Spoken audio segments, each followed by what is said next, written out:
यदि हमने हिंदुस्तान को नहीं जागरूक किया, नहीं बचाया और इस कोरोना की साइकिल को हमने नहीं तोड़ा, तो हमारे यहाँ तो करीब 50-60 करोड़ के करीब ऐसे बुजुर्ग हैं और करोड़ों ऐसे बच्चे हैं, उनको की जान हम जोखिम में डाल सकते हैं। और ये है बाबा रामदेव, भारत के जाने माने योग गुरु और बिजनेसमैन। राष्ट्र के प्रति समर्पित ये एक ऐसे योद्धा हैं जो सालों से लगातार इस देश को जागरूक कर रहे हैं। योग करो ना, नो कोरोना।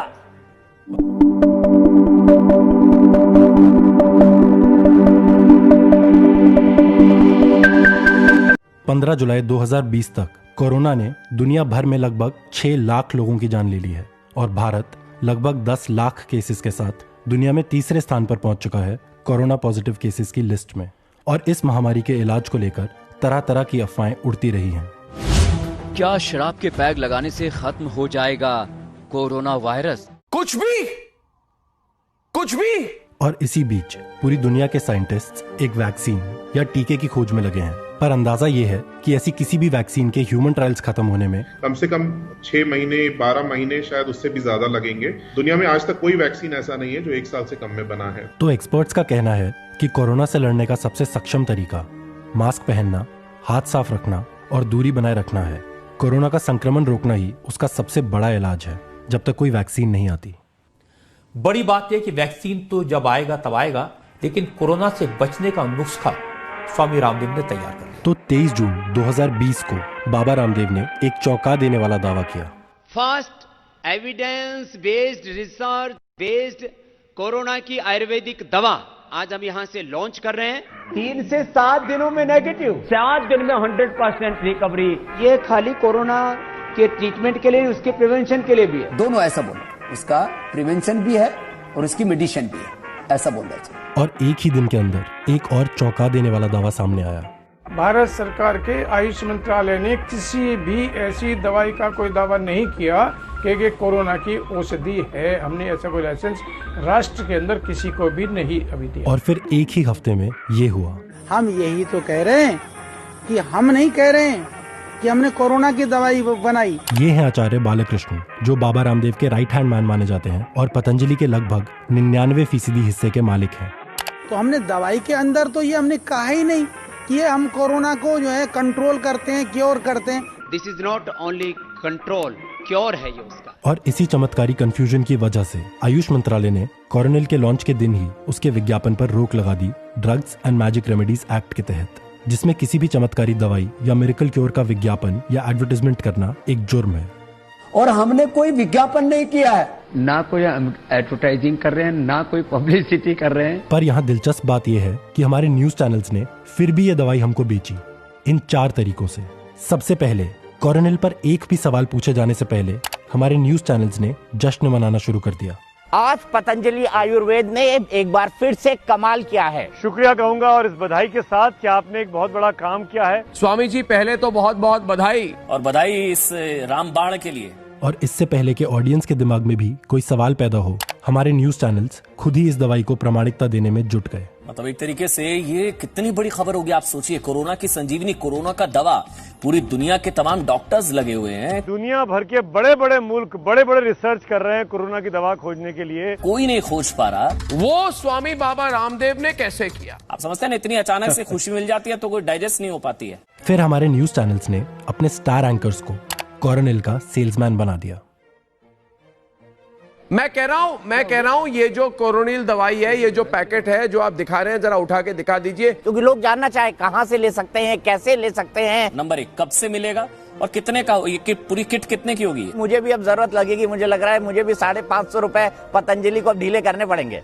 और आखिर में हमारे न्यूज चैनल्स ने ये सुनिश्चित किया कि बाबा रामदेव और पतंजलि से कोई भी सवाल न पूछ पाए, और ये उन्होंने किया इस मुद्दे को हीरो वर्सेस विलन बनाकर। तो आज ये बता दीजिए बाबा साफ साफ, ये कौन सी लॉबी है जो बाबा रामदेव और इन आयुर्वेदा के खिलाफ है? क्योंकि चाहे वो वामपंथी विचार के लोग हो, चाहे टुकड़े टुकड़े गैंग वाले हो, वो कोई ना कोई इसमें निगेटिव चीजें ढूंढेंगे। आपके पीछे पूरी फार्मा लॉबी पड़ी हुई है अभी।